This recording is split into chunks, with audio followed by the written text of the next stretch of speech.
for joining us at UNEP FI's 17th Global Roundtable. I'm very pleased to introduce our first session of the day for the regional focus. Our session today is very interesting. Globally, and particularly in the MENA region, the financial sector plays a fundamental role in catalyzing the transition from traditional finance to a more sustainable and responsible models to help in building societal resilience and environmental soundness. Ultimately, this leads us to achieve the Sustainable Development Goals and the Paris Climate Agreement.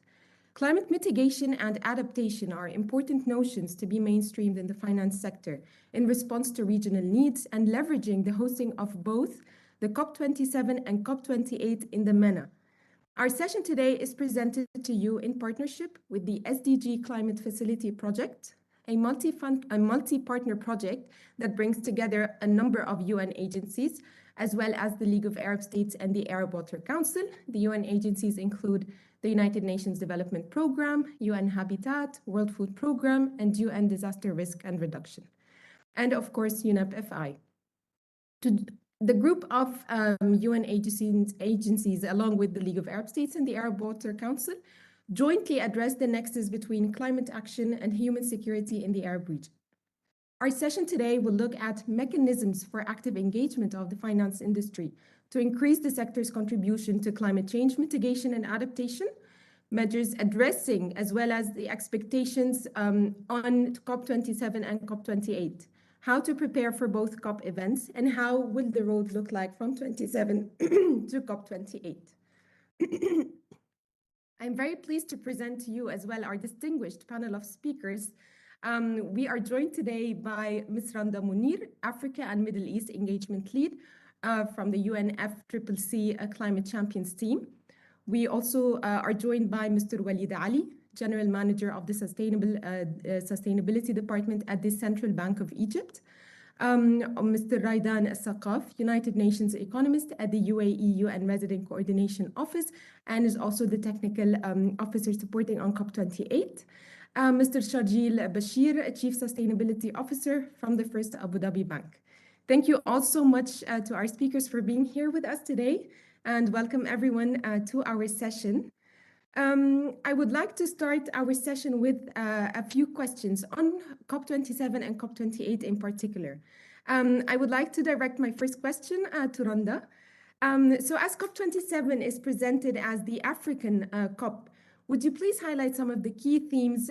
What is expected at the regional level from governments in terms of mitigation and adaptation, please?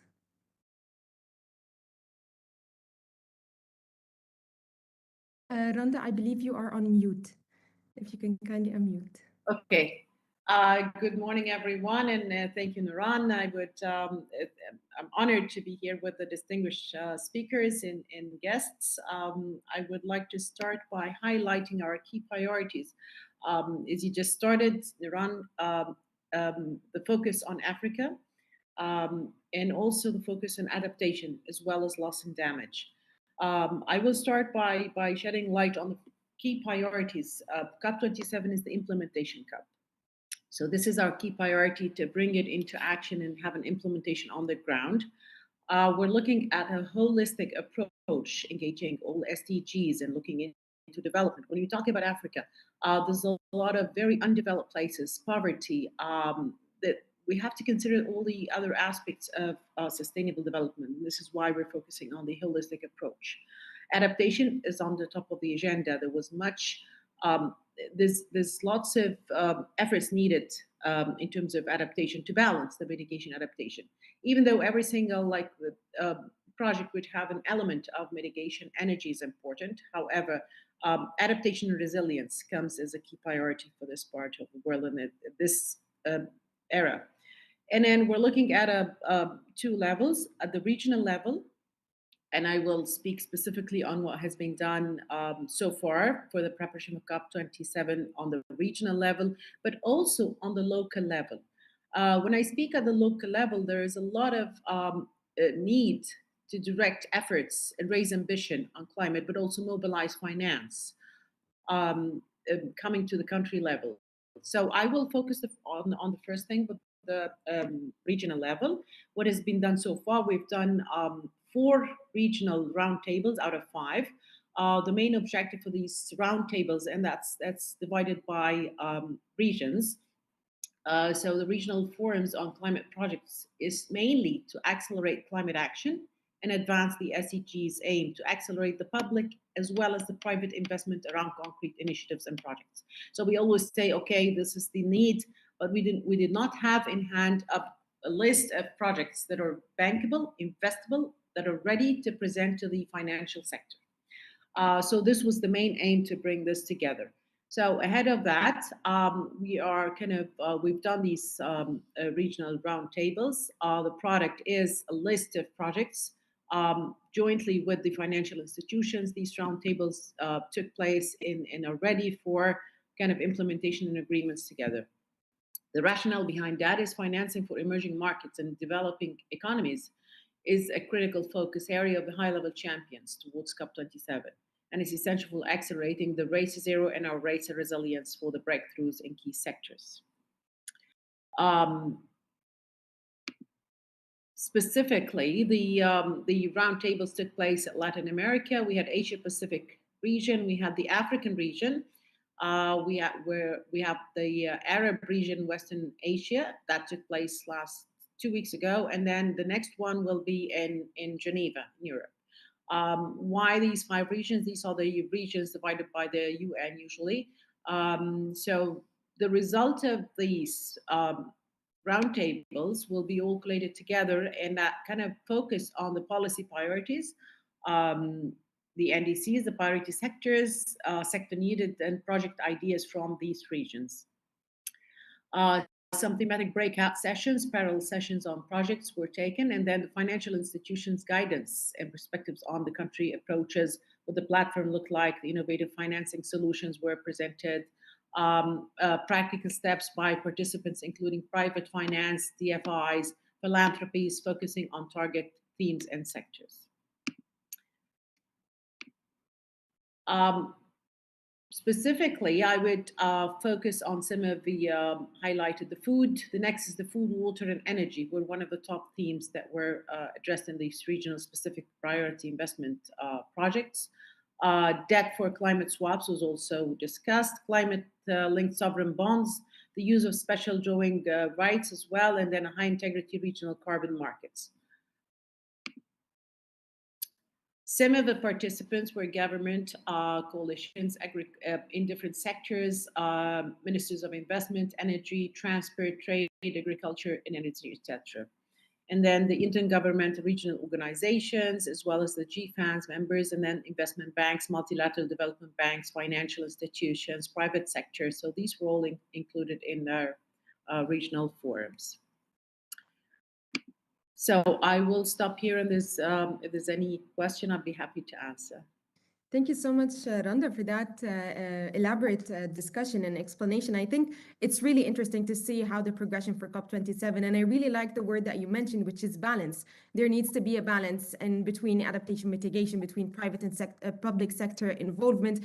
We need to bridge the financing gap, which in the MENA particular is around $2.5 trillion, and we need a lot of bankable projects, as you were mentioned, a lot of investment to happen. And it's very interesting that you're covering the 4 regions, of course, because COP is a global event, but looking on also from a regulatory perspective and also from a more localized aspect. And I believe that there is a lot of momentum that is happening in the MENA region as well when you mentioned the sovereign bonds. And it's worth mentioning that, for instance, the One Planet Sovereign Wealth Fund was brought together with a number of MENA countries. So there is a lot of momentum that is happening in the MENA, and we look forward to see that at COP27. So now that we've covered COP27, I would direct my next question to Raidan to speak about COP28, and we see how we can move from 27 into 28. So if you can share with us as well, what are the key themes and approaches that we would be seeing in COP28 in continuation of 27 in the UAE, afterwards in the UAE, and how can we effectively create this link between COP27, what Randa was just mentioning to us now, and COP28 on a regional level? Thank you. Thank you very much, Nuran, for that question, and hello, everyone. The key issue for us is that COP26, 27, 28 are continuation in the series of engagements under the implementation of the UN Framework Convention for Climate Change. We are witnessing a disaster unfolding in front of our eyes in relation to global warming, climate change, and therefore any work that COP27 will do will be built on at COP28, building on the previous COPs and towards the next ones. And if you look, for example, at our region specifically, we are a region which is most vulnerable to climate shock. So therefore, the impact of having COP27 and COP28 together implemented here would raise attention to how, for example, warming in this region is double the global average. We're witnessing unprecedented levels of harsh climatic conditions. So in this context, and giving this background, COP28 will be building on the outcomes of COP27. We have the key areas of work in the Paris Agreement on adaptation, on mitigation, climate finance, damage and loss, international cooperation, and other related areas. And therefore, if the focus remains keeping 1.5 alive and the continuous reductions of emissions and achieving emissions peaking before 2025, so therefore that means COP28 will have to have a lot of emphasis on that specific area. We also have some specific targets and expectations that will be handed over from COP27 to COP28, such as the mitigation work program, work and preparations for the global goal on adaptation. We see, and we've heard from Randa, a lot of initiatives and work on accelerating implementation, including on climate finance, making that finance available for those who need it the most, was it in terms of Africa and small island developing states and a variety of other vulnerable communities to strengthen the resiliency measures and investments into mitigating the impact of climate change. But more importantly, there is a lot of discussions that we need to do in terms of how do we adapt to a changing planet and what does that mean for us.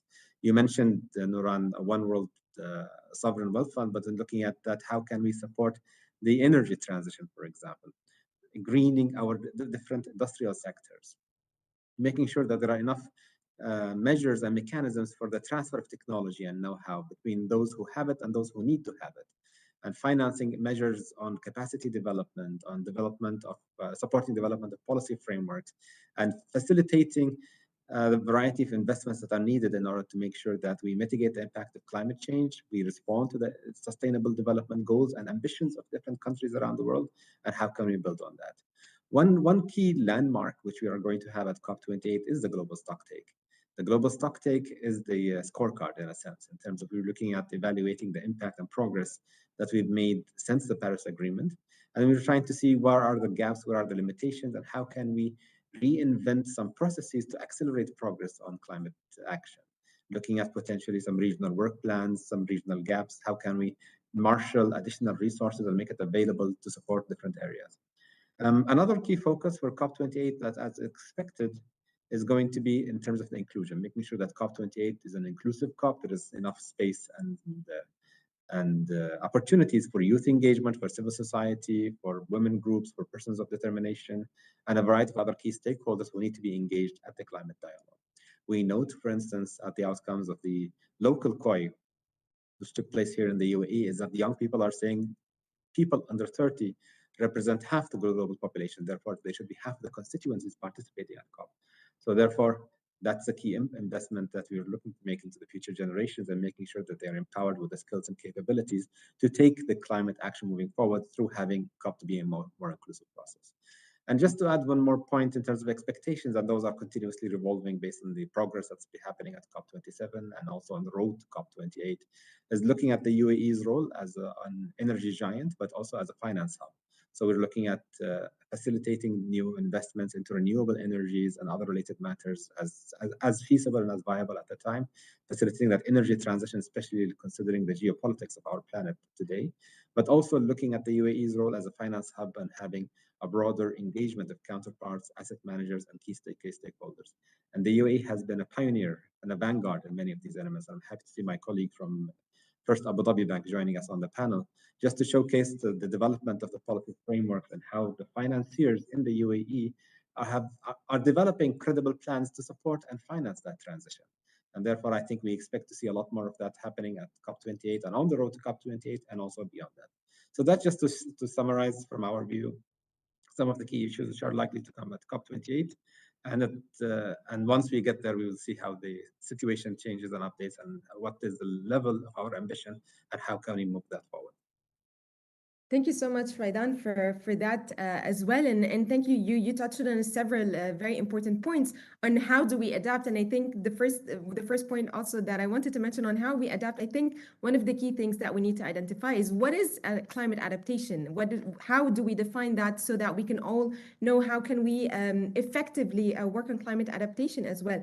And on inclusion, I think this is very important because the climate issue is not an issue that affects only one category or one tier of the society. It affects everyone, and particularly youth, as you mentioned, because these are the people that are going to be dealing with the problems as well in the future ahead. And it's very important to look at the energy aspects, especially that we have the resources to support the region in that move, and of course the finance industry's large momentum, which we will be speaking about now as we direct our next questions to Walid and Sharjil. Sharjil, from a financial institution perspective as well, would you please share with us the role of the finance industry, what it plays in addressing climate change, and how can it help mobilize finance for climate action and human security in the region, as was even discussed now by Raidan. So over to you. Thank you. Thank you so much, Nuran, and thank you very much for having me on this panel to discuss this extremely important topic. I think the financial industry plays a key role in the addressing the challenges from climate change. Financial industry has historically and has today plays a key role in the society from multiple aspects. We have touch points around all different industries. We have touch points to different segments. So we basically have relationships, and we have discussions, and we have discussions around industries and projects across multiple segments. And that's why that the financial institutions will and are playing a key role into addressing the climate change. And if you look at it, the financial transition, that green transition that needs to happen, is gonna be extremely important. It requires, as you mentioned yourself previously, and it was underlined by Raidan as well, it requires extreme finances. And we need to finance the projects, we need to finance technology, we need to finance innovative solutions to address the climate change challenges that we are facing today. But also, in order to get us to the net zero ambitions by 2050, it will require a lot of innovative solutions. It will require a lot of financing. And that's, of course, where the financial institution needs to be there, but also to play this facilitation role that is required in order to succeed in these ambitions. And financial institutions have historically played this role as facilitator.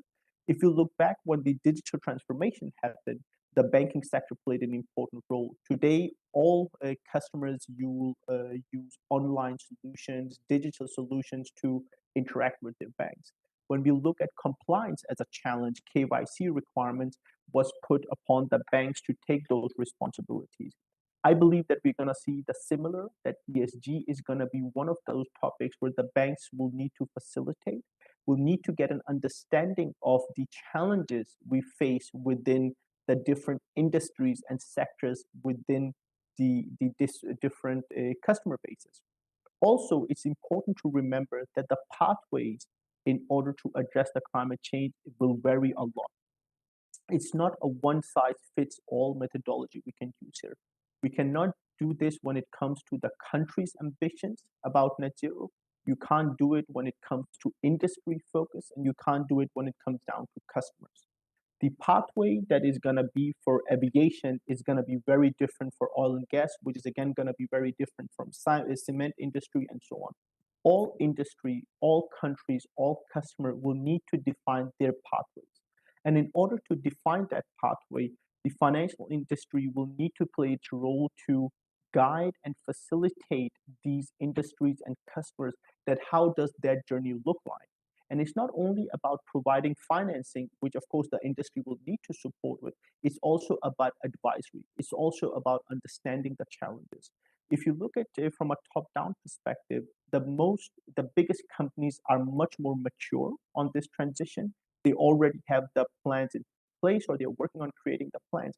But we then start looking at the medium-sized entities, the SMEs, where also a big part of these emissions, the challenge we have with climate, we will need to support them to understand their challenges, to understand how does the solution look like, how can we support them in that. And that's not only about financing. Financing is going to be a key pillar there, but it's also about awareness, it's about advisory, it's about putting them in contact with other companies, other institutions with similar challenges. So I think that overall, the banks are going to play a significant role.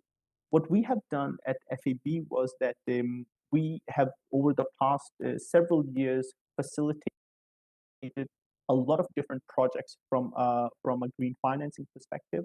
More than 35 billion US dollars has been facilitated.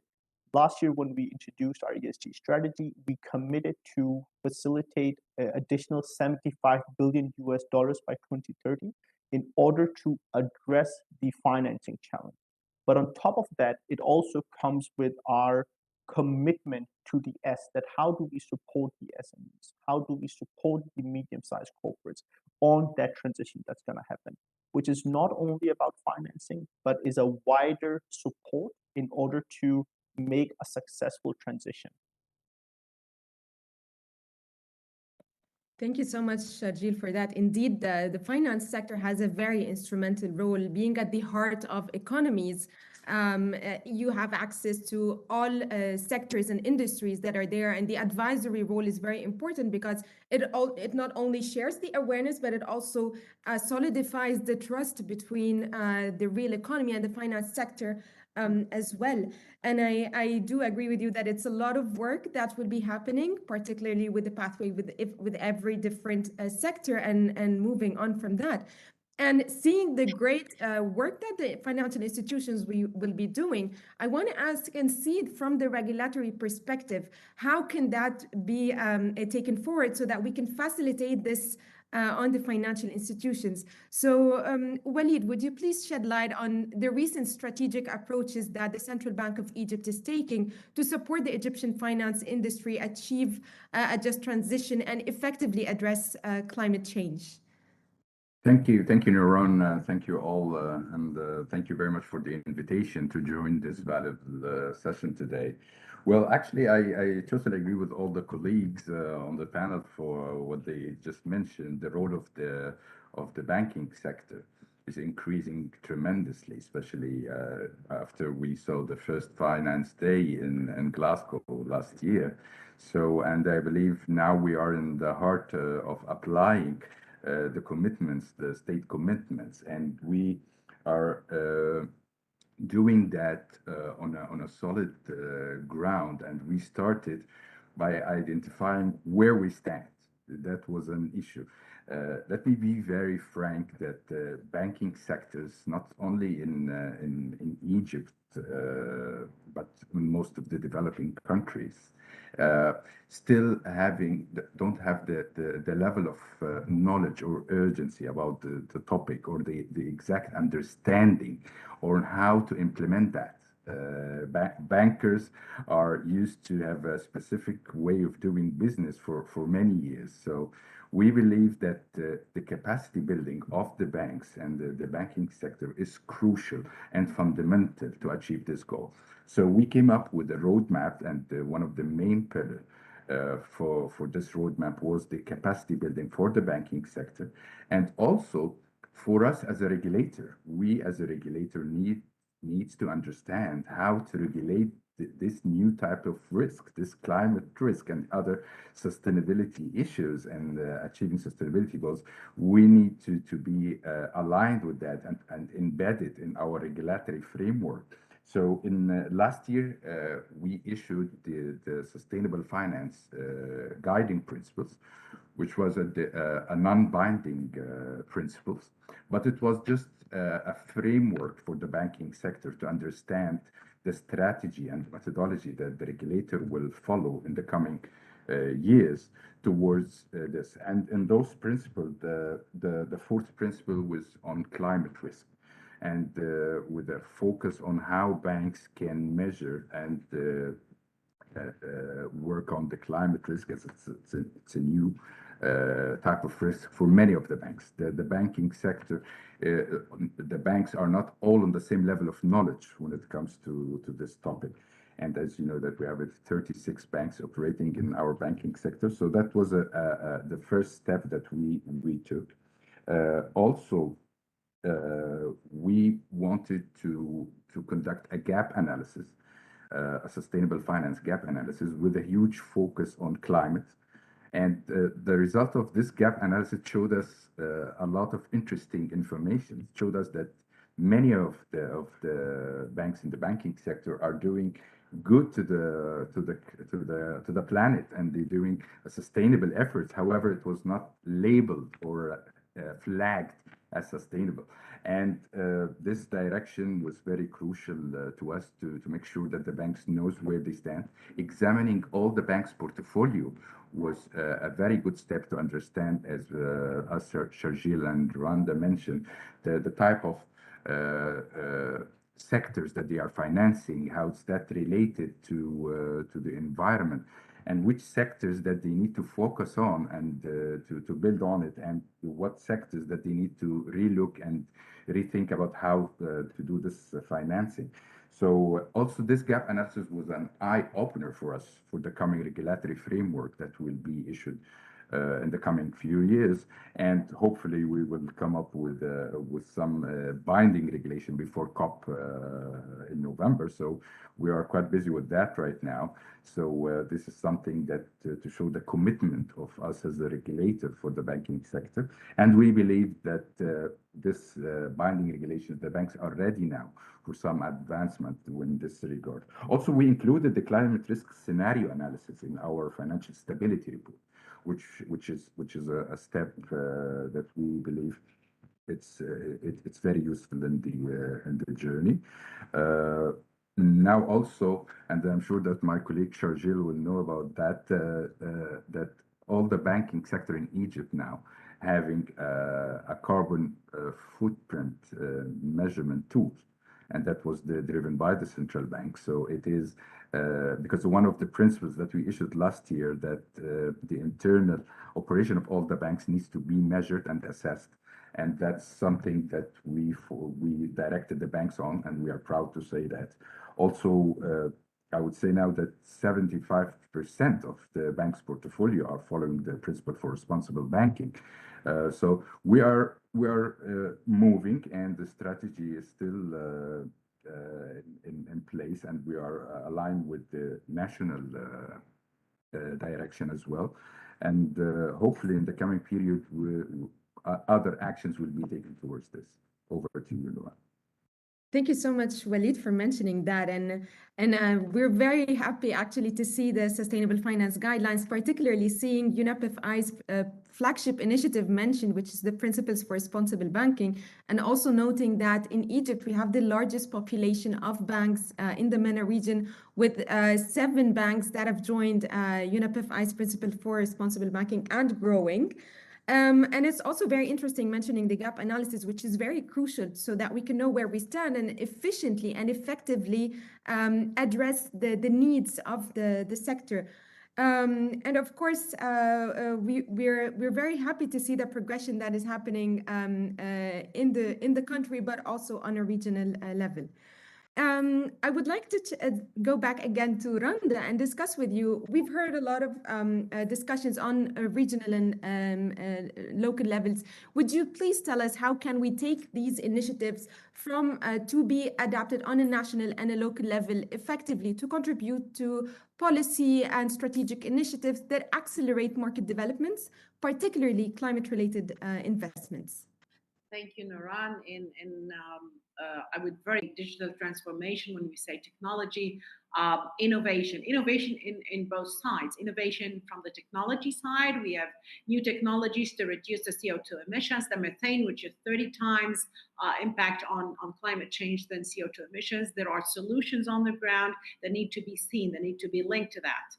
And this is where technology, the solar panels, the reduction of prices of solar panels because of the new technologies. So this is kind of a solution to take it forward to the presenting this in a form that would be bankable, investable, that would reduce the risk to present to the financial institutions. So I think two key solutions here: the technology and the digitalization, the new technologies, the techs, and then also innovation in the methods and mechanisms of finance as well. We're talking about different debt swaps, we're talking about investment banking, green bonds, sovereign bonds, we're talking about foundations, philanthropies. So all the new mechanisms that we're not looking into before.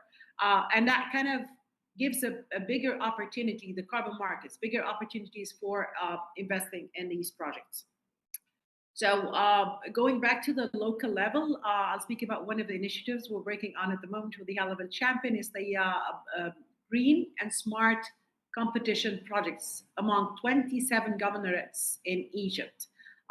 This competition is divided into kind of different sectors, and I'll very quickly look at the large size projects, medium size projects that has inclusion with women and led by women, and then the startups. So these are the criteria we're looking at. Surprisingly, we came up to almost 4,471 projects that were presented. We're shortlisting at the moment, and we started presenting projects from every single governorate. I think this is a great example that would be shown at COP27 to show how much is happening on the ground, to be seen. And the inclusion of the being smart and green as well kind of gives us hope in the future to kind of tackle the climate change and replicate this experience in other local levels and regions as well. We're also working on the preparations for the Science Day, the Initiative for Climate, Innovation for Climate. And innovation includes both innovation in technology and innovation in financial institution and banking and stuff.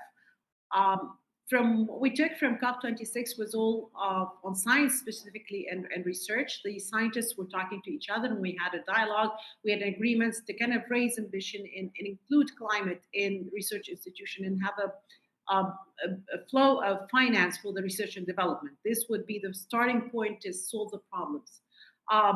The change now with COP27, because it's an implementation COP, we're bringing together dialogue between the experts in the scientists and the researchers, universities as well, but also to have a dialogue with the private sector to see how much they can improve. Because the product they're going to get is for the private sector to implement in their projects.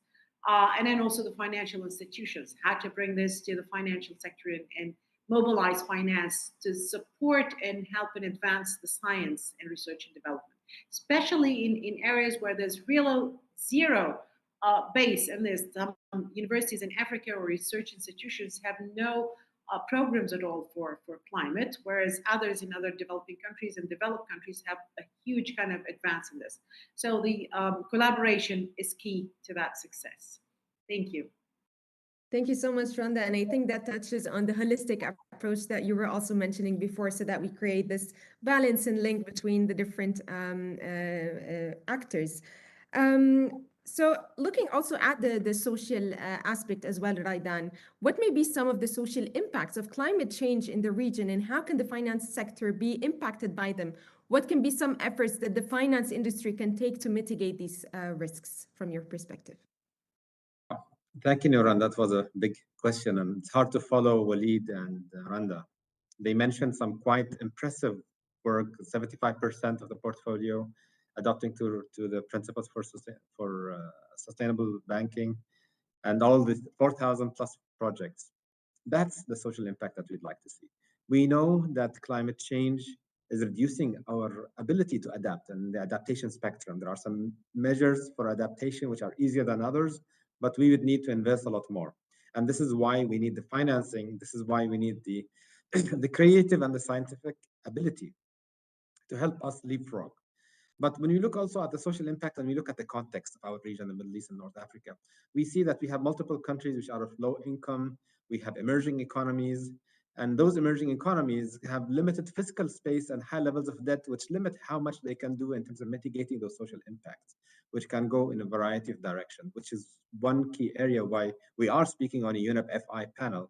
We are trying to mobilize a whole of society, whole of community, and whole of planet effort to help mitigate those social impacts.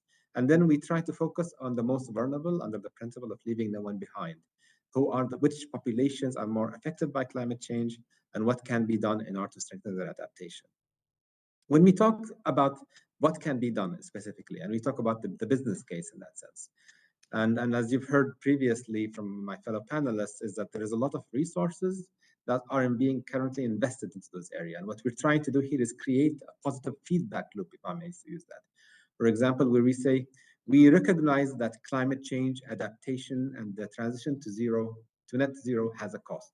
Therefore, what is the economic value? What is the argument in there? And when we talk about if trying to build a green economy, a sustainable economy, a cyclical economy, the investments that go into solar panels, as Randa mentioned, or into reducing waste, or introducing efficiencies, retrofitting the residential and commercial places so that it keeps the heat out and enables efficiencies in that direction.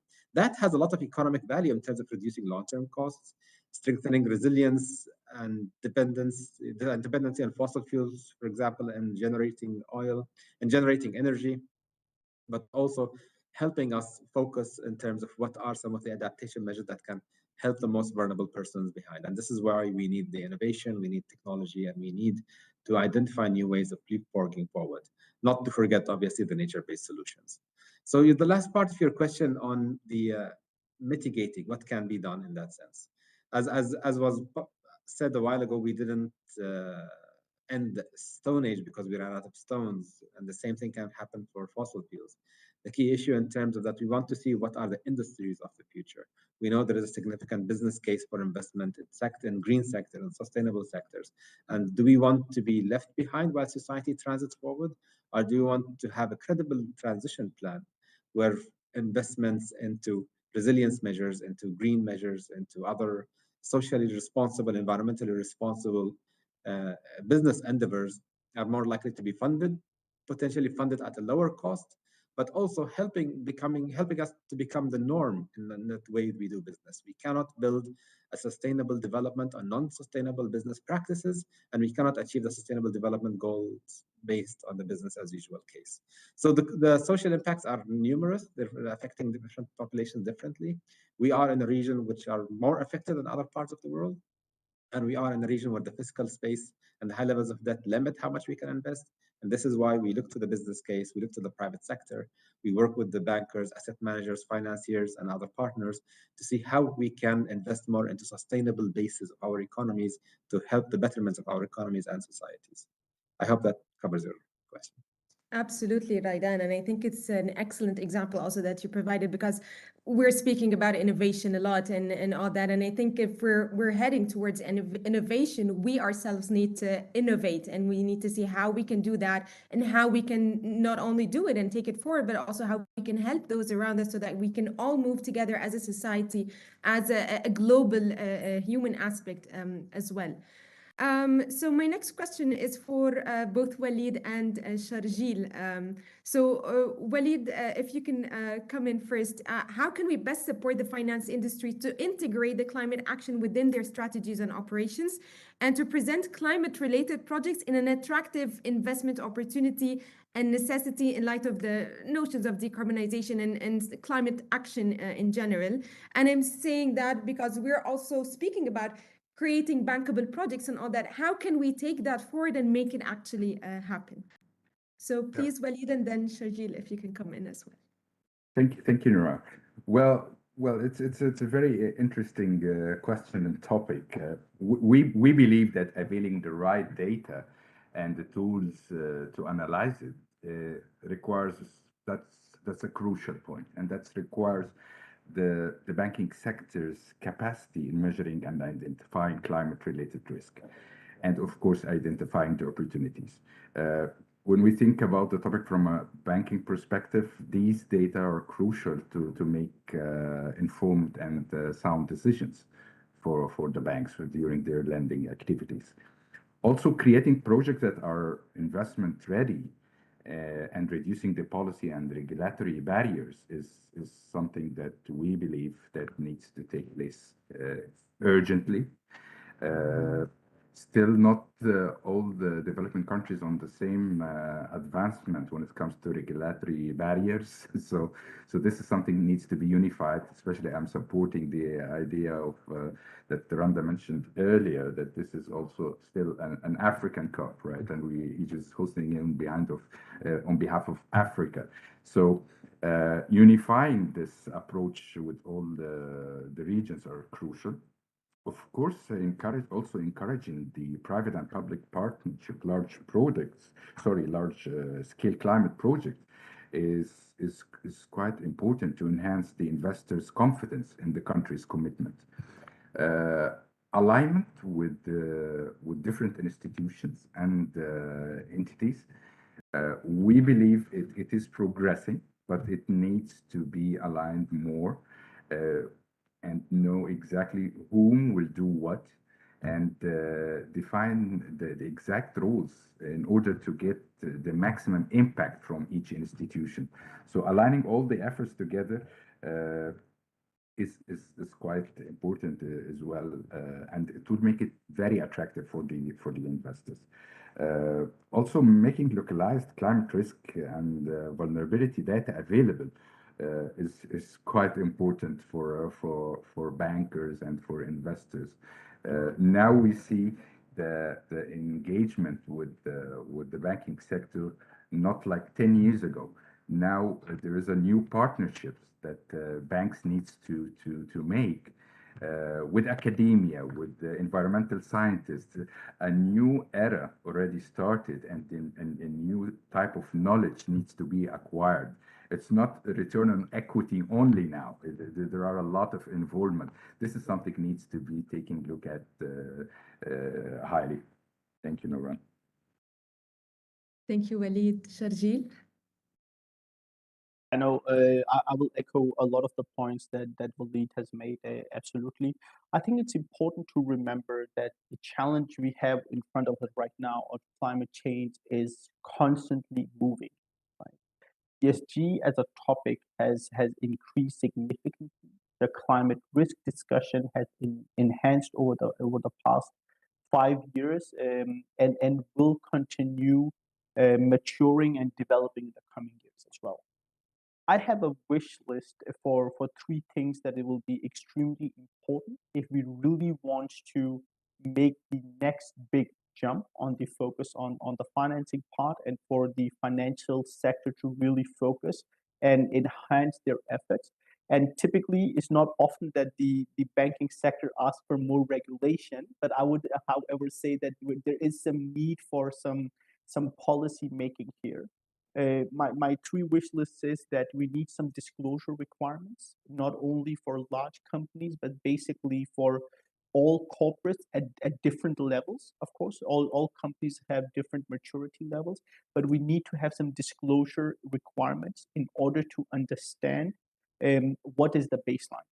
We need to understand. So the corner shop we see needs to have an understanding of what is their electricity they're using, so we can start looking into their kind of emissions. And of course, the level we would need to work on will need to differentiate, but that is something we will need to look into. So the disclosure requirements are extremely important. We need to get some aligned reporting standards. I know ISSB is working on this. So it's extremely important that we get, just like we have financial reporting standards, we need to get reporting standards on climate and sustainability efforts. It's extremely important that we can compare, so we can see the development also from a sector perspective, but also from a financial sector perspective as well, that how are we developing on this? And my last topic is alignment on taxonomies. So what does good look like? What is green? What is not? I think recently I heard that there are right now more than 50 taxonomies on sustainability around the world. And if we need to make collaborative efforts, if we need to achieve this goal and save this planet, we need to make sure that we have better alignment than we have today. So we don't have everybody creating their own taxonomies, and we basically divide the focus, or the focus gets fragmented. That is not ideal. So I think those are the wish lists I will hope. And again, I think Walid made a very good point that talent is going to be so important. In order to address the challenge we have in front of us, the knowledge we need in these sectors is going to be different than we have historically have recruited. We will need climate scientists. We will need people with much better understanding of the challenges from environmental perspective and how we work on that in order to support the innovative solutions that's going to get there. So that is going to be extremely important as well. So those will be my key focus areas or requirements in order to succeed. Thank you so much, Sharjeel and Walid, for that. And I think the discussion today that we had was very, very interesting, and we covered a number of points looking at. And I think one of the things that I've heard before, and I really like, is that the term looking that climate risks are pre-financial risks. So that if we do not address them immediately, eventually they become financial risks as well for the financial institutions. Also discussing the holistic approach in terms of addressing the problem, and also in terms of finding the solution and working collaboratively, the partnerships and the alignment with what's happening on the local and global and even regional levels. This is very important for us to move forward as well. I believe our session today was very successful. And before we close our session, I will hand over to each of our esteemed speakers. If you can please, in 1 minute, share the final key takeaways or the messages that you would like to leave our audience with. So, Randa, please, over to you. Thank you. I have two key messages. The number one is collaboration between all, as you said, scientists, financial institutions, all stakeholders, NGOs, youth, student-led projects, private sector. So if we do a collaboration effort, we'll come up with really great solutions. The other one is the innovation for climate. Innovation includes innovation in technologies and innovation in financial instruments. If we combine both, we'll definitely have a better future. Technology will surprise us all to solve all our problems. So this is my message. Thank you. Thank you, Randa. Sharjeel? Yeah, I will echo, I think, collaboration. I will say partnerships. In order to succeed, we need partnerships, and this will be partnerships between the public sector, the private sector. It will be across industries in order to succeed. And then I will just say that we have this unique opportunity in this region to be hosting COP27 and COP28. We as a region needs to come together and make this a big success. We need to ensure that we showcase the good solutions that have been adopted, but also highlighting the challenges that we do face. And we discuss those challenges in order to figure out how we will move forward from here. So I do hope that these two events are going to be the foundation where this region is going to lead on addressing the climate change. Thanks, Sharjeel. Walid? Thank you, Nuran. Actually, my colleague said it all, but it's in a couple of words. The actions needs to be taken now, not tomorrow. The financial institutions who are not taking into consideration the risks that we are talking about right now, they will be left behind. So financial institutions cannot be excluded anymore, and the action needs to be hopefully immediately. Thank you. Thank you, Walid. Raidan? Just to add to what my colleagues have mentioned, who said it all, it's important to see leadership. We need to see leadership. We need to see institutions leading by example. We need to see, for example, talking about the financial sector, we need to see green lending programs becoming the norm. We need to see more and more tools deployed that enable our energy transition, that enable our resilience, that enable adaptation, that provide the financing required for many of the bright ideas and innovations to become mainstream. That's how we can make the change.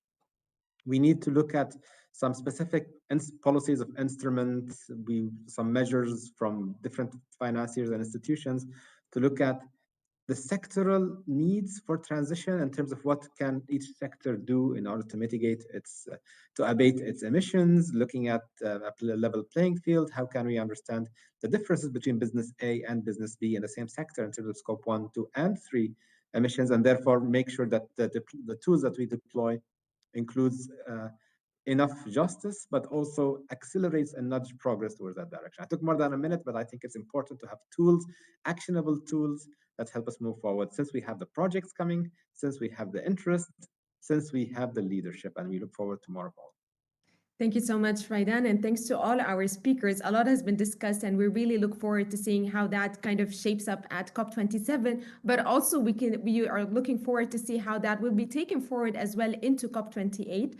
And it is very important also to see that COP is not our finish line. COP is there to give us the pump and the push so that we can continue forward with the climate action, and also seeing the financial institutions' important role in addressing climate action with a lot of sectors in mobilizing finance, in bridging the financing gap. There is a lot to happen. And also, as you rightly mentioned, the engagement and the holistic approach, seeing that the problem trickles down even to individuals. And we need to involve everyone in the act to climate action.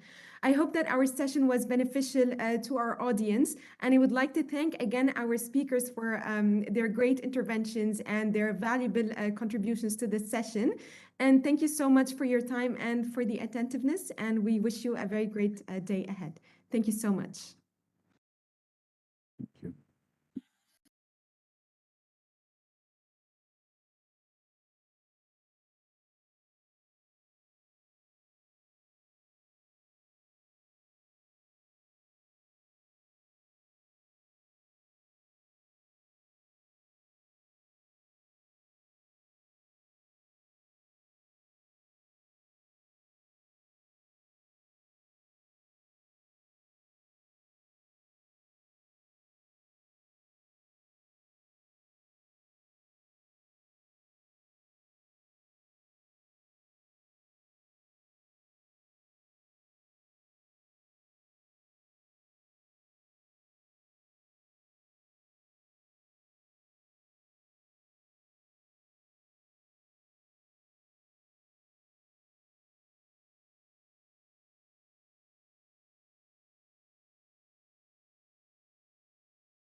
Thank you, everyone, for joining us today.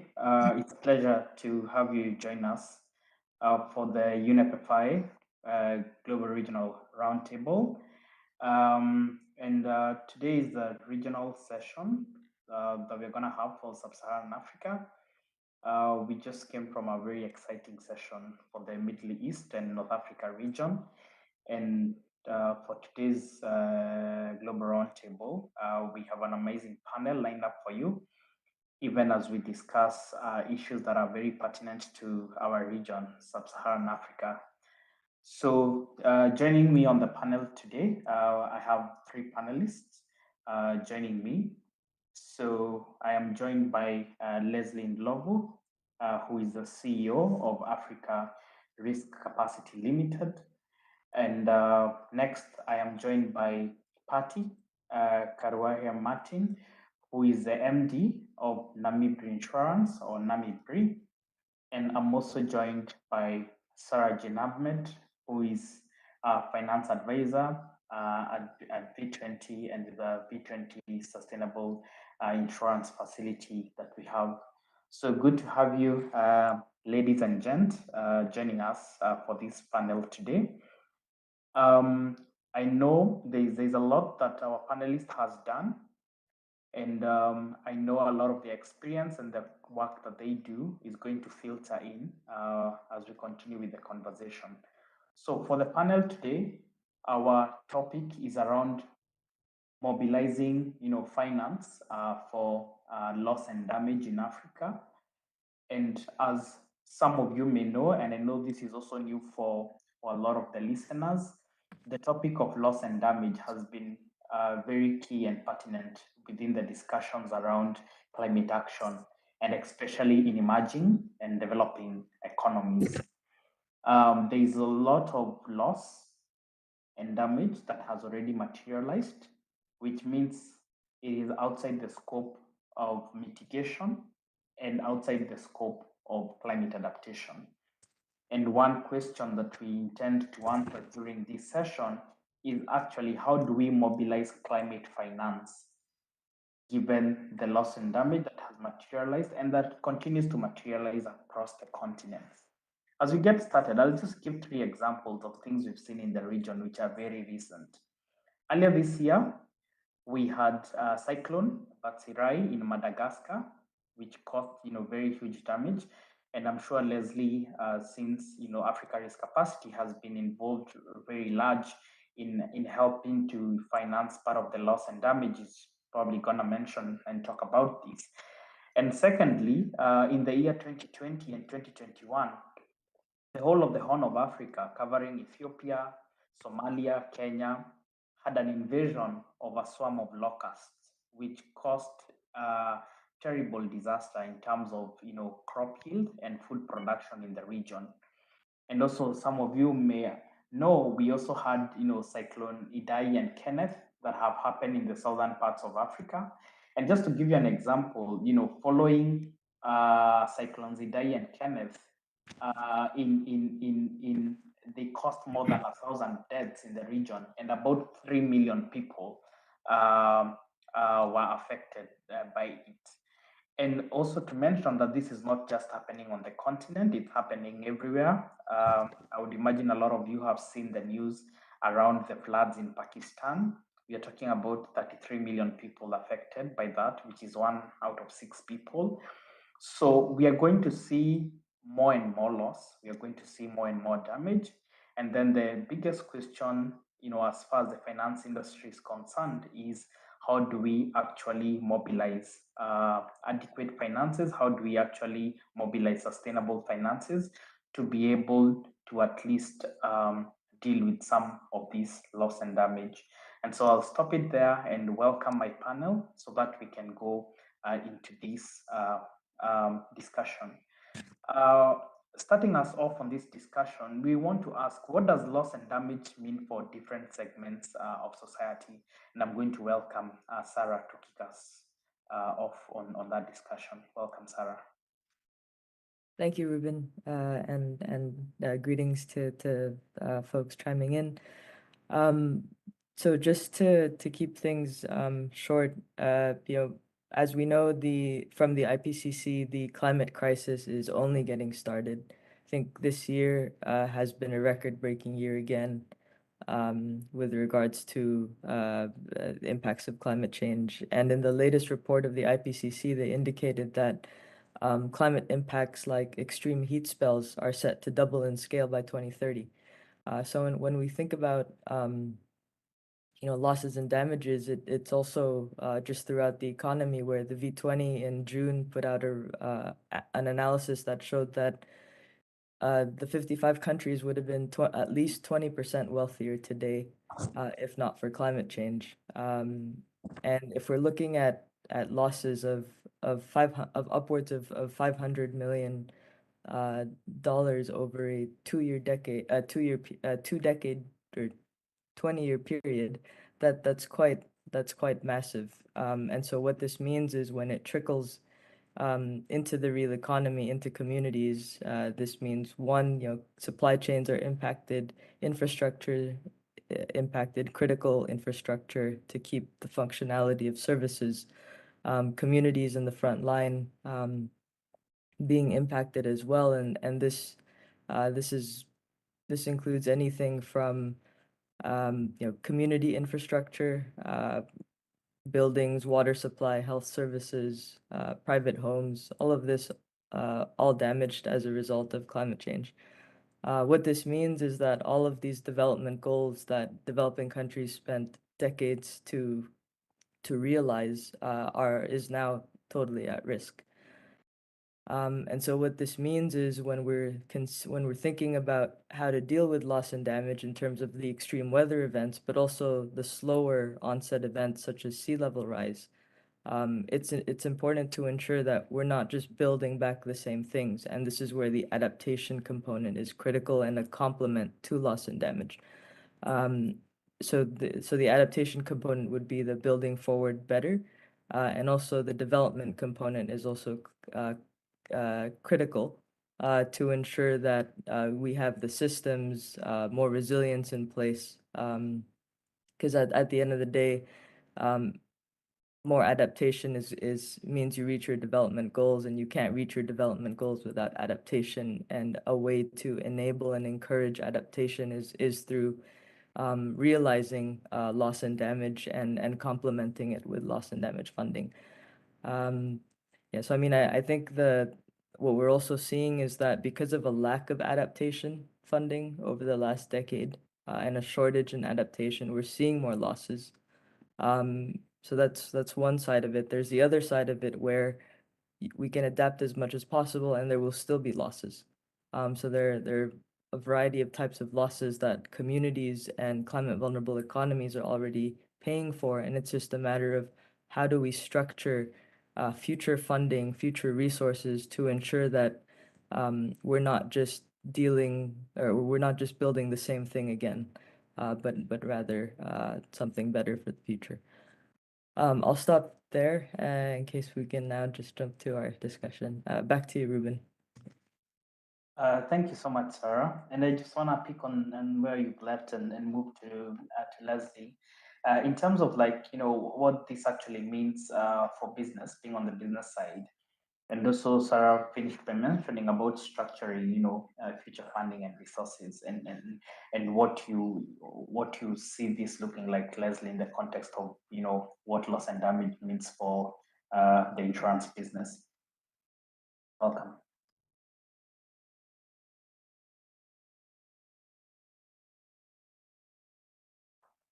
Leslie, we can't hear you.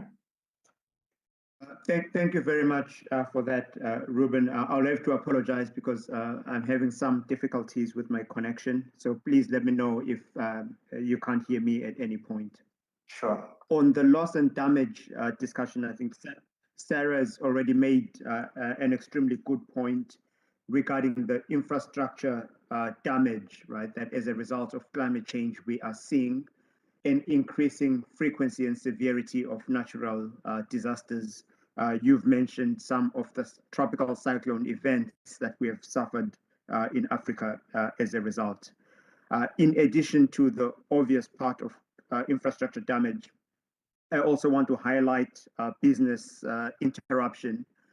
because in the immediate aftermath of an extreme weather event, then there is massive disruption to the economy. So if you use the example of a tropical cyclone, the ports in the country are likely to be closed, and this is especially devastating for the countries that are heavily reliant on shipping. And then tourism is severely interrupted again for weeks on end, and people can't continue with their normal economic activities. And this business interruption also then leads to substantial losses as well, in addition, obviously, to the physical damage to the infrastructure. Then if you aggregate all this, this has a negative impact on the GDP of the country. So if you look at what the normalized GDP would have been before the event and what the GDP is after the event, this is what gives you a real sense of the scale of the economic loss that has been suffered by the country as a result. Again, from my perspective, looking at it from the perspective of the insurer, when you look at our current coverages at ARC, we are covering damage of in the region of $30 million, but then this is usually significantly less than the damage that the country has suffered. So obviously there is room for us to scale on the insurance side to increase the insurance coverages through subsidization of insurance premiums by the more developed countries. But there is also, I think, room for other financing instruments to come into the mix, such as the green bonds that we have seen, such as the blue bonds that have been issued. And I know some of the proceeds from these instruments go towards adaptation, but then this also helps to make the infrastructure more resilient within the country and to also reduce the negative impact of business interruption, so that all the instruments within the country are working together to assess and alleviate some of the challenges that we are facing as a result of climate change. Thank you. Thank you so much, Leslie, for that, and that's super useful. And Patty, bring you on board. If you could actually, start from there and say in terms of, what we are seeing, what this, like loss of economic activity, as Leslie alluded to, that there's much more happening over and beyond the loss and damage, that, there's the effect also on business interruption and economic activity. And so we are seeing like some externalities and spillover effects. What does this actually look like? Thank you so much, Ruben. Yes, indeed, the economic loss is quite huge, and currently it has not been assessed in monetary terms, but there's definitely studies going on in that regard. So when we look at loss and damage, obviously its impact of climate change, which is just unavoidable.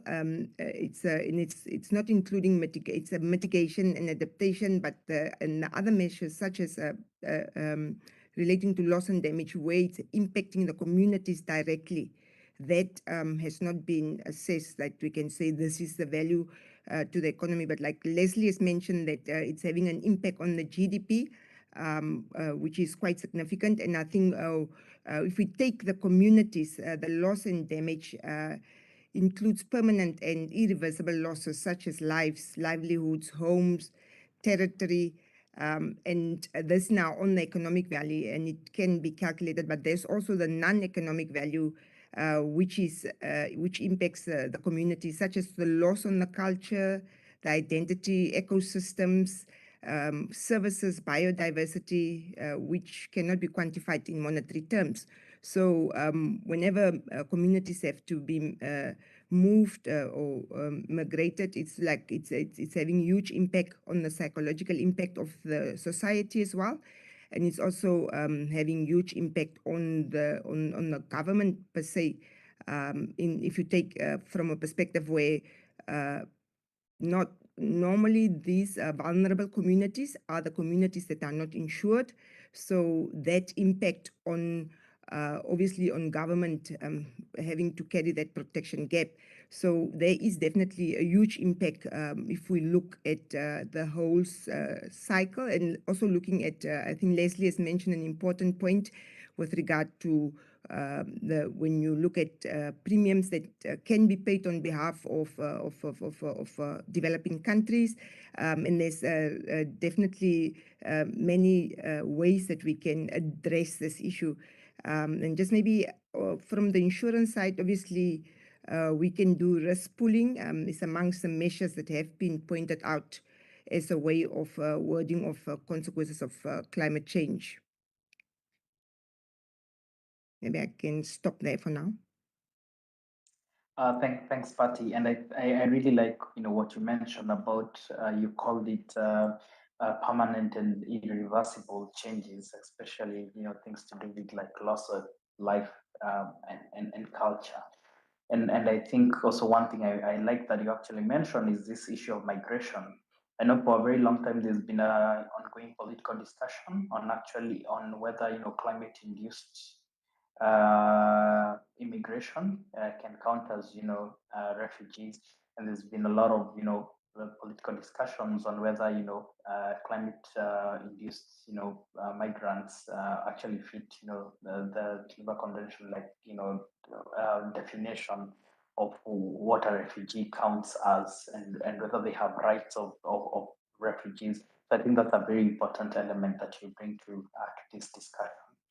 As we move forward, I would like us to go to the meat of the discussion, which is in line with our topic around mobilizing finance. And I want to turn to you, Leslie. I know your company is very much involved within the disaster risk financing space, and just to get to know from your view what the barriers of this financing look like, and what financing options are available.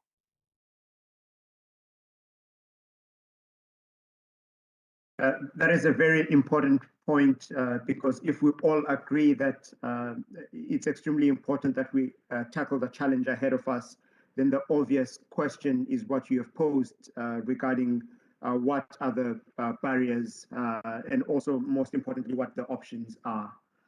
In terms of barriers, from the perspective of the African risk capacity, we start our engagement with the government, because we believe that the government in every country is responsible for its citizens and also shaping the overall infrastructure and rules of engagement. So then within the government, what we would like to see is the development of a comprehensive and holistic national strategy for dealing with the issues. Often it covers several line ministries, as you can imagine. Minister of Environment, because this is where usually the responsibility for climate change has been placed. Ministry of Agriculture, because agriculture is the sector that is most exposed to climate change. Then there's the involvement of the Ministry of Interior sometimes, because they are involved in mounting the rescue operations after the country's been hit by an extreme weather event. And then also you have the Ministry of Finance that has to pay for all of this. And the reason why I mention all this is it also starts to illustrate, I think, the practical complexity of handling the issue within governments, because it necessarily involves a lot of people. So there has to be the political will at the highest level to deal with climate change and financing in a holistic manner. So once you have achieved, this political buy-in at the highest levels, there is also then a huge component of capacity building, working with the government so that they understand the risks that they face. They develop the mitigation plans, and then they also have a financing plan. The financing plan has to be driven by risk layering, which means that the government needs to identify the risks that they face but also in terms of frequency and severity, because the financial instruments for dealing with each type of risk is different. If you take, for example, natural extreme weather events that happen regularly within the country, so these are what we would call, high frequency and low severity events. Those type of events are best dealt with through permanent budgetary allocation, and also through some of the mitigation and adaptation work that Sarah mentioned earlier. Then there are some extreme weather events that can be dealt with by insurance, and some that need other financing instruments, such as the CAT-DDO from the World Bank, or indeed some other bonds that can be issued. Once this overall framework exists within the country, then you can think about the role that each of the players can have. On our side, thinking about the insurance component, the biggest barriers to insurance at the moment are twofold. So firstly, there is the issue of affordability of insurance premiums, because as we all know, when a country pays its insurance premiums, it has to forego some other expenditures such as defense, education, and health, because African governments are not cash rich. So then this arbitrage between an immediate need, in terms of health, education, defense, etc., versus setting aside some money to pay for insurance for an event that may or may not happen is difficult in the country. It is in this context that we have raised, over $100 million to help countries have access to subsidized insurance programs.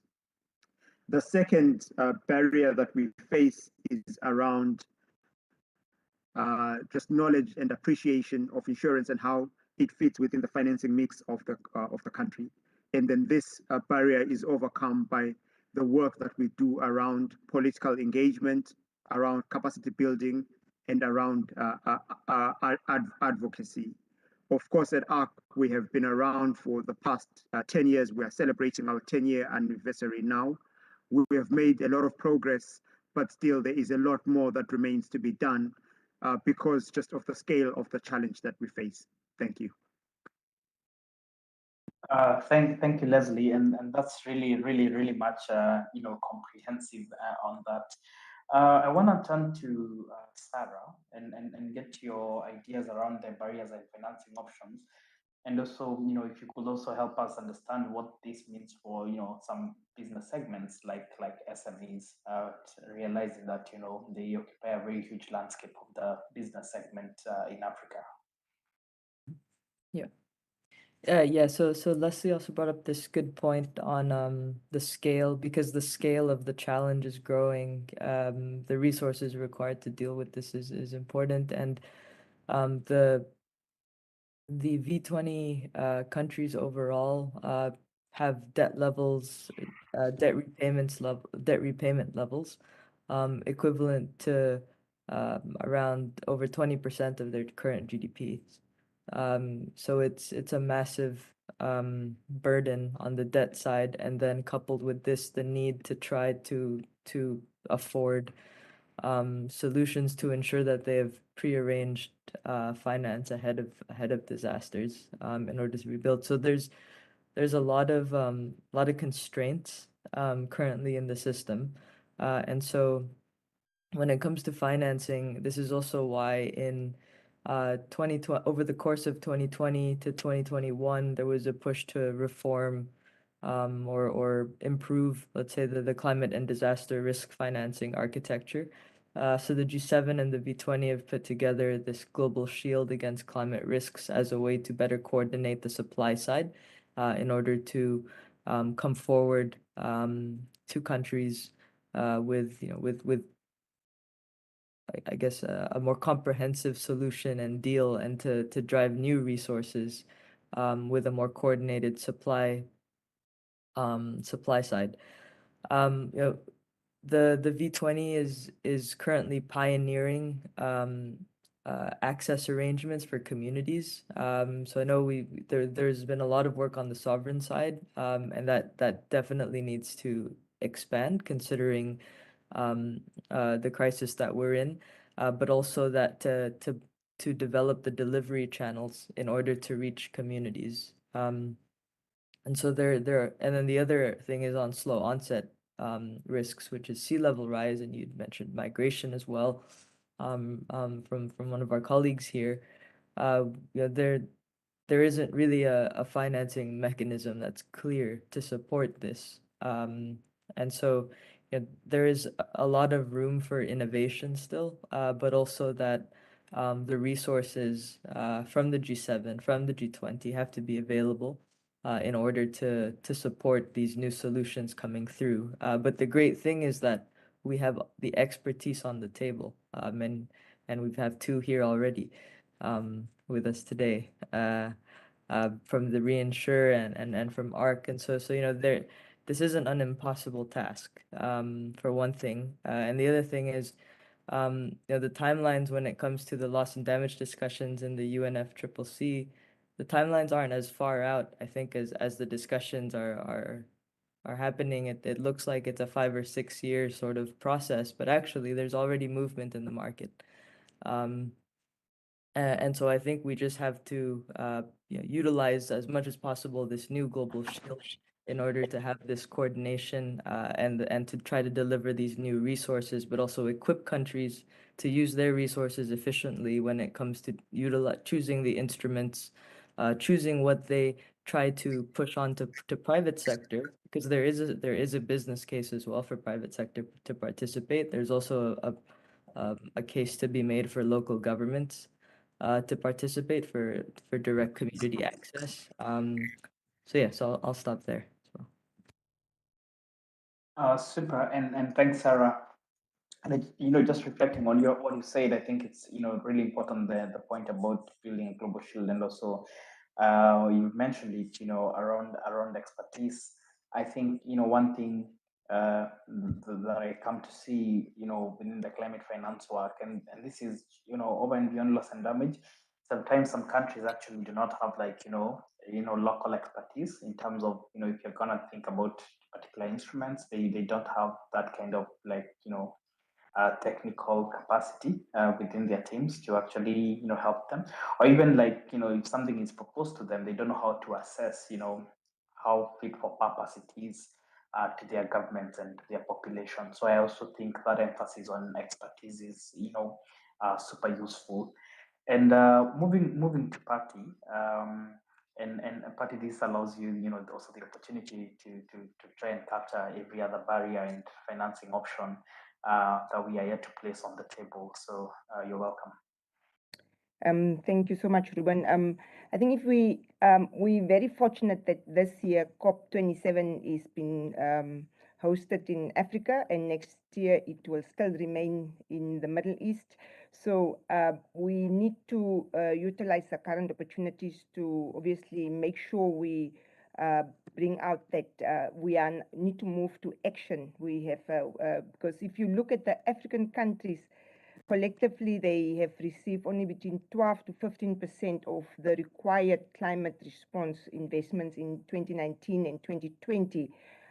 So that's just too little. And so the climate finance must be mobilized at a much greater speed and scale significantly if the continent as a whole, for us to achieve its mitigation outcomes and adapt to climate change.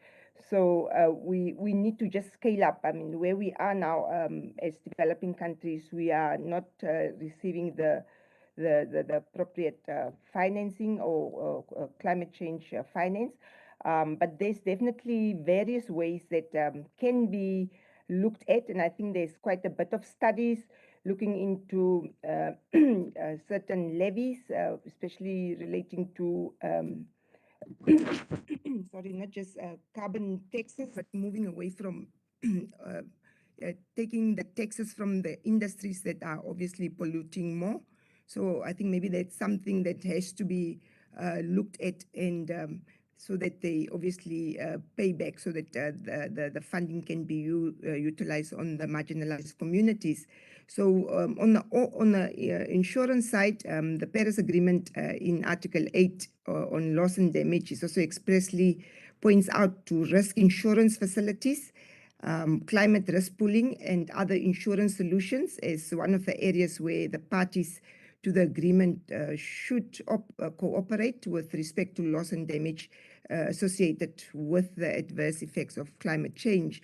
And then when it comes to natural hazards such as droughts and hurricanes, the rationale behind an insurance risk pool is that it can capitalize on the natural diversification of the hazards risk across the large geographic area. So that's the insurance sector is able to come through as this will allow the risk pool members, which is the insurance, to respond to these unpredictable and managing the risk at the end of the day.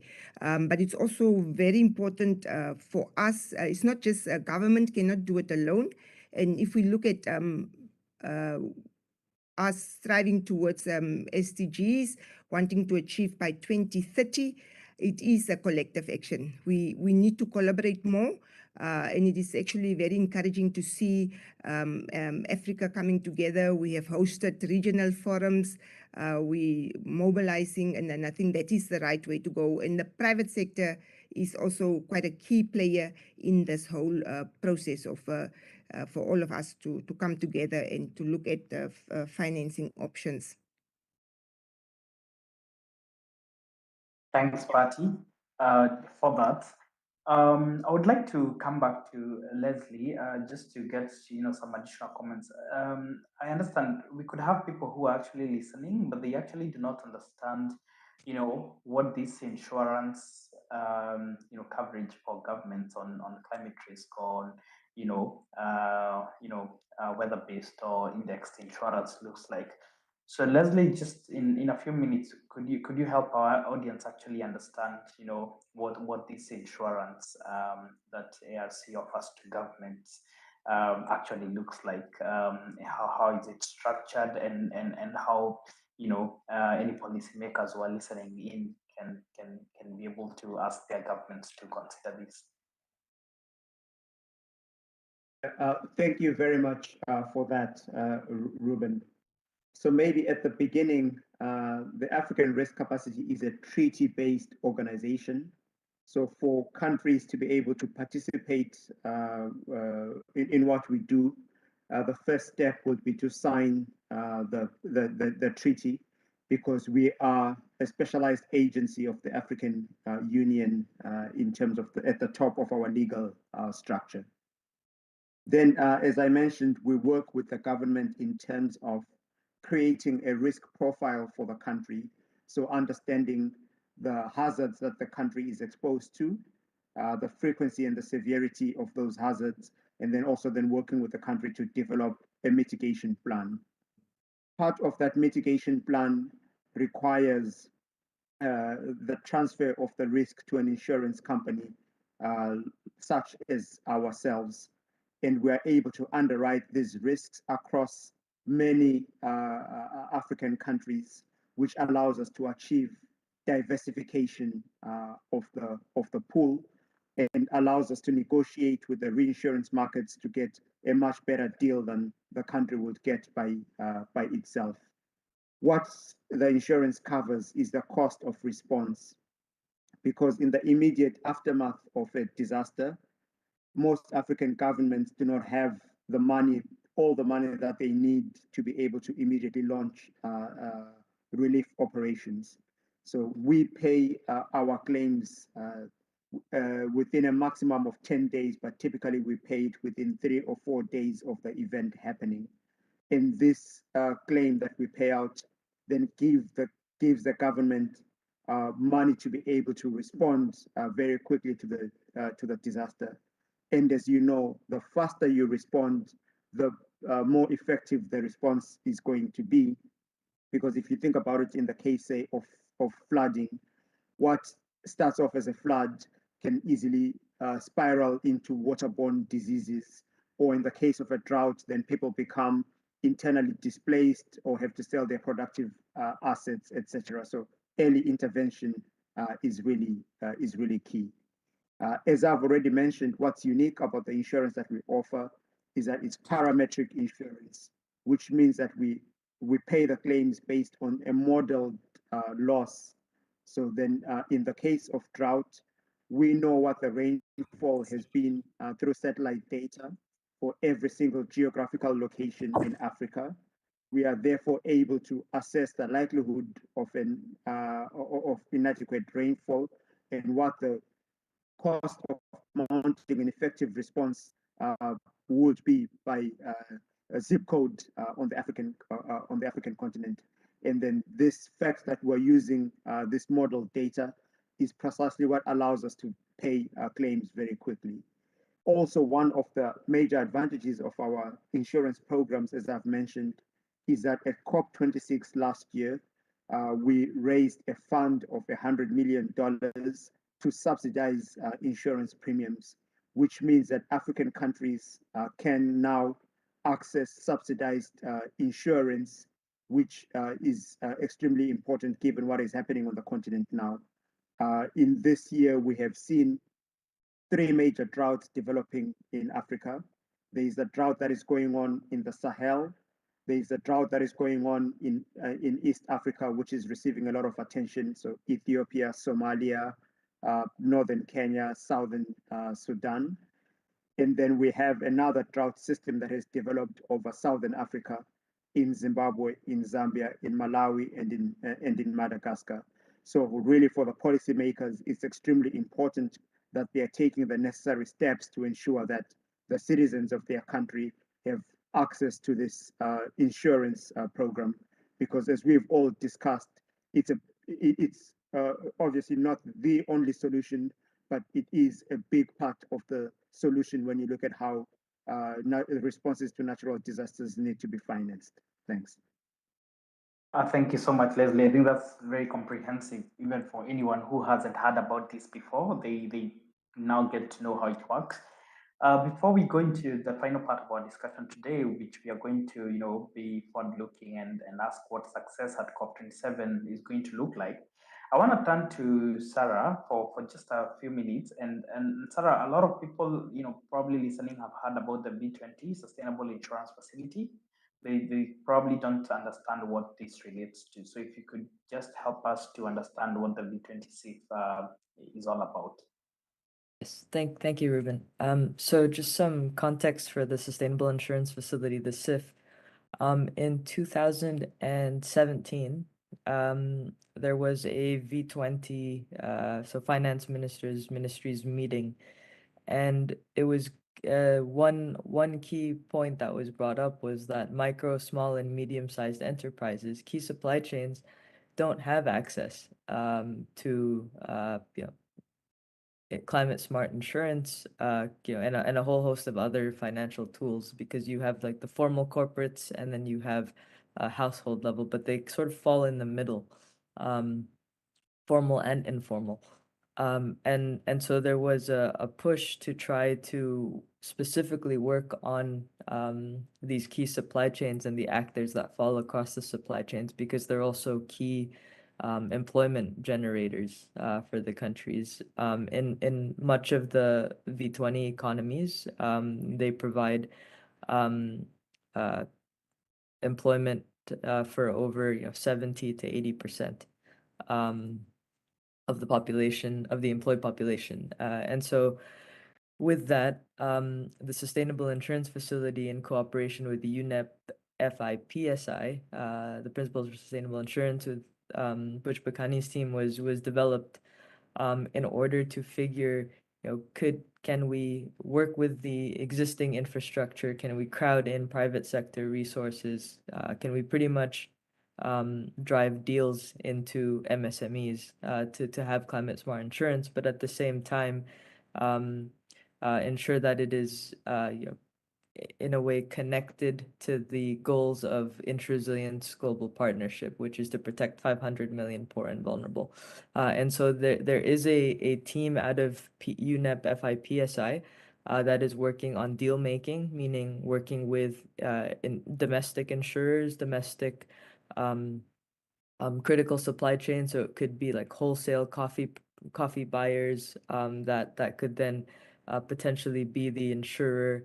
And it is in their best interest to ensure that the farmers and the inputs and along their supply chain is protected, so that their supply is also protected. So we're trying to bundle as much as possible, and so we certainly look forward to working with the domestic insurers, the regulators, as well as ARC, just because there are linkages that could be made on the sovereign side, but also their experience in the space would be good to see if we could have a scaled approach, because the critical thing here is really scale, because that's what makes this all feasible. And the markets across the V20 are perceived as small, but actually, if we look at GDP growth and trajectory, this is going to be exactly where all the investment will want to go in the future, and so we have to protect these markets as well. Thanks, Sarah, for that, and thanks on the emphasis on scale and just being able to link everything to the scale that is actually required. So, Patty, I'm gonna come to you. It's exactly 32 days to COP, probably fewer. And as you started by saying, we have COP this year in Egypt, and next year we have it in the MENA region. In the context of the discussion about loss and damage, and what does success at COP27 look like to you? Thank you so much, Ruben. As we all know, Africa is already facing more severe climate change than most other parts of the world. So despite bearing the least responsibility for the problem, so I mean, we are one of the world population today, and Africa accounts for less than 3% of the world energy-related carbon dioxide emissions. So it has the lowest emissions per capita of any region. Africa are already disproportionately experiencing the adverse effects of extreme weather conditions, including such as water stress, reduced food production, increased frequency of extreme weather events, and lower economic growth, as we are all aware that we're facing many challenges. And all these are also, obviously, like I said, at the end of the day, fueling mass migration and regional instability. So for us, it is very, very important to go to COP and obviously making sure that our case is heard. We from the insurance sector, we also had the drive through the Nairobi Declaration, where we will be looking at leveraging the African insurance industry to create a resilient African economies. And our aim is to highlight the critical role that the African insurance industry is playing within growing the economies, making sure that we get out of that stability going forward, and obviously that our economies recover and that we are there to back our economies in responding, obviously, at the same time to climate change.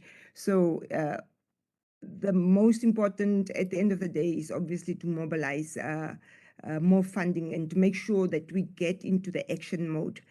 Pledges has been made, but we need to move to where the pledges are coming, and we reach that 100 billion that's supposed to come through as per the Paris Agreement and all the signatories. So we looking forward to obviously making sure that we get to the next level of action. Thank you very much, Patty. And turning to Leslie, what do you see success looking like for COP27? I'm going to build on what Patty has said, because we've been working on some of the initiatives together, particularly around the Nairobi Declaration and specifying more the role of the African insurance industry in terms of supporting all the climate change initiatives that we have going on. And then, from my perspective, as I've shared with you before, right now, when you look at the insurance penetration in Africa, it is quite low. At ARC, through our insurance programs, we are covering about 30 million people per year. But when you look at the need on the African continent, it is close to 700 million people whose economic activities can be disrupted by extreme weather brought about by climate change. So then the question that's at the forefront of my mind is, how do we grow this level of coverage from 30 million people per year to 700 million people per year, and mainstream ex ante disaster risk financing through insurance and through other means. And the COP27 is a unique opportunity to advance this agenda, to advocate more, and to make sure that it's really at the top of the minds of the policymakers, because it's the minimum that we owe our fellow Africans. Thank you. Thanks, Leslie. And Sarah, moving to you, you can help us understand what success looks like, but also, like, even as you mentioned on that, it would be good to also hear your views on what are the factors around scalability that we could probably be looking at in order to achieve the kind of scale that you've emphasized. Thank you, Ruben. So to address the first question on what success would look like in the UNFCCC in this upcoming COP is that we have the Paris Agreement aligned, and this does include having instruments to deal with loss and damage, because loss and damage is in the Paris Agreement, and this is something that is missing still. So we have the insurance companies, the ARC, the whole risk financing architecture working here, but it's really siloed in terms of approach, where I think the multilateral system has to be part of this as well, where, for example, Adaptation Fund, Global Environment Facility, I was saying that adaptation and climate disaster risk financing and insurance are actually complementary to each other. And so you can't have it that it's separated in the instruments, let's say, or in the package.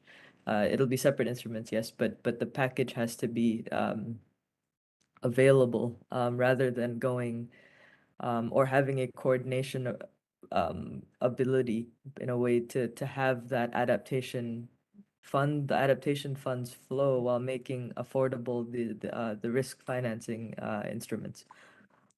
So I think a mandate at the COP, for example, would be quite crucial to ensure that all the UNFCCC related funds, the multilateral institutions, everybody's working on loss and damage. Because this isn't a tomorrow problem. It is a now and yesterday, and it'll only accelerate in the future. And then coming to your second question on the scale, so there are a variety of factors. One is to have uniformity in the system in a way to actually be able to have this, and the regulators would actually play a critical role here, because at the end of the day, these products do have to be approved. But the other side of it is that governments actually have to band together. So we see ARC as a good example of this. We would need similar things, but perhaps across supply chains. It could be with corporates that have business across the continent or across specific maybe it's spread out across the world, but that we try to bundle as much as we can, just to build that scale. The other thing is that the financial protection gap is 98% in countries, which means we're barely scratching the surface here of what can be protected. And so we have a lot of ways forward, but we just need to ensure that the resources are there to kick things off. Just the way renewable energy had the $50 billion subsidy to kick things off, and look at where it's at now since that subsidy. We need something of this scale, I would say, in the financial protection space. Super, and thanks, Sarah. As we come to the end of our panel, I would like to highlight some of the things that have been mentioned, throughout the last, 50 or so minutes. But before I actually do that, Patty and Leslie, is there anything on your end that you wanted to add as we close?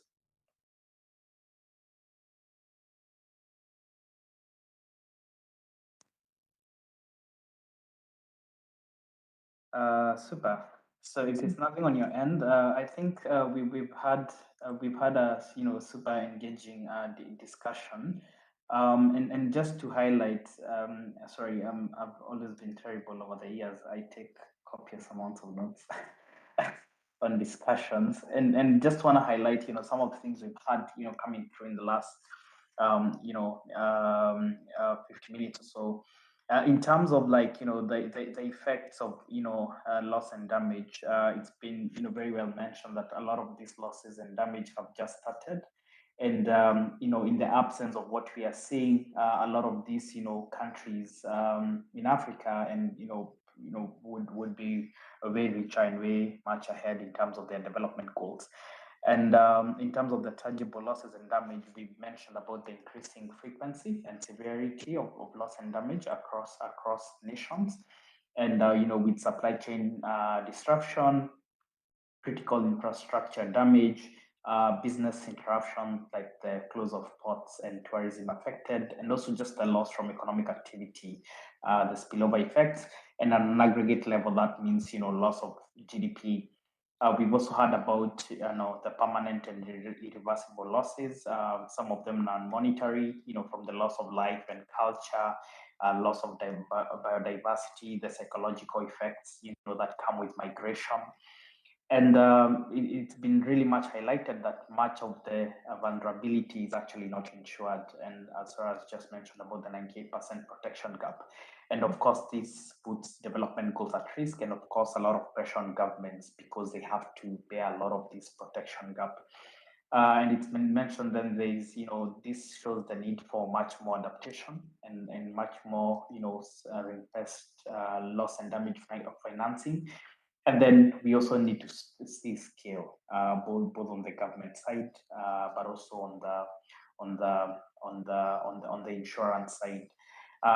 We've discussed, barriers at length, which I'll not mention because they came through everywhere.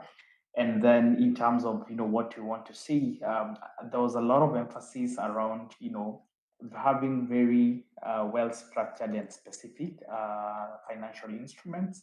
And also there's the whole element about, pooling, whether it's through what ARC is doing or the B20 Sustainable Insurance Facility, because that allows those who face this, particular kind of risk, they're able to get protection at cheaper rates. They're able to get, negotiation when it's pooled, but also, being able to achieve scale on the financing side.